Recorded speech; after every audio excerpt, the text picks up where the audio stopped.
Dan pemirsa, bencana tanah bergerak di Desa Padasari, Kabupaten Tegal, Jawa Tengah juga masih terus terjadi. Lebih dari sepekan pergerakan tanah dilaporkan masih aktif. Hal tersebut membuat jumlah warga terdampak terus bertambah.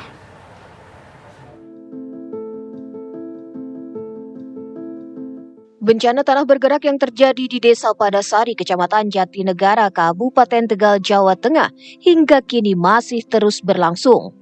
Dalam sepekan terakhir, pergerakan tanah dilaporkan hingga kini masih aktif. Hal tersebut menyebabkan jumlah warga terdampak tanah bergerak terus bertambah. Dengan masih terjadinya pergeseran tanah, sejumlah warga yang sebelumnya bertahan di rumah terpaksa mengungsi ke tempat yang lebih aman. Data baru mencatat jumlah pengungsi terus meningkat dan sebagian wilayah Desa Padasari dinilai rawan untuk ditinggali.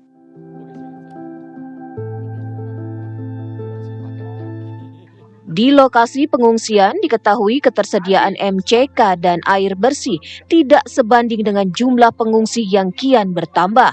Walhasil, sebagian pengungsi terpaksa memanfaatkan air sungai di lokasi pengungsian untuk mandi dan mencuci pakaian saat terjadi antrean di kamar mandi. Kalau kondisi pengungsian sih, alhamdulillah segala fasilitas terpenuhi. Kalau MCK, alhamdulillah sekarang cukup lah. Kalau cukup soalnya terbantu karena di sini kan dekat sungai. Kalau misalkan mau nyuci pakaian apa yang banyak itu langsung pergi ke sungai. Sementara itu, pemerintah Kabupaten Tegal kini tengah menyiapkan lahan untuk relokasi sementara warga terdampak. Badan Penanggulangan Bencana Daerah BPBD menyebutkan terdapat 2 lokasi lahan yang akan digunakan sebagai hunian sementara.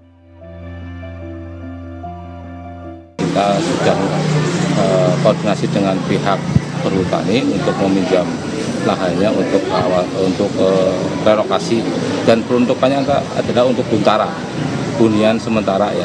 Kita sudah melihat 2 lokasi opsional, tetapi yang satu ada di atas ke arah Padasari, kedua di daerah Sapar. Jumlah warga terdampak tanah bergerak mencapai lebih dari 2.700 jiwa dan diperkirakan akan bertambah jika pergerakan tanah terus terjadi dan meluas.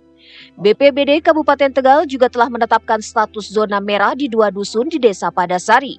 Wilayah yang ditetapkan zona merah tidak dapat ditinggali sama sekali oleh warga karena risiko keselamatan yang sangat tinggi. Tanah bergerak yang cukup masif terjadi pada 2 Februari lalu di Desa Padasari, Kecamatan Jatinegara, Kabupaten Tegal. Akibat peristiwa ini, ratusan rumah warga dan sejumlah fasilitas umum termasuk akses jalan penghubung rusak. Kondisi tanah yang labil dan hujan deras yang turun terus-menerus membuat pergerakan tanah terus terjadi. Dari Tegal, Jawa Tengah, Muhammad Hamzah, TV One mengabarkan.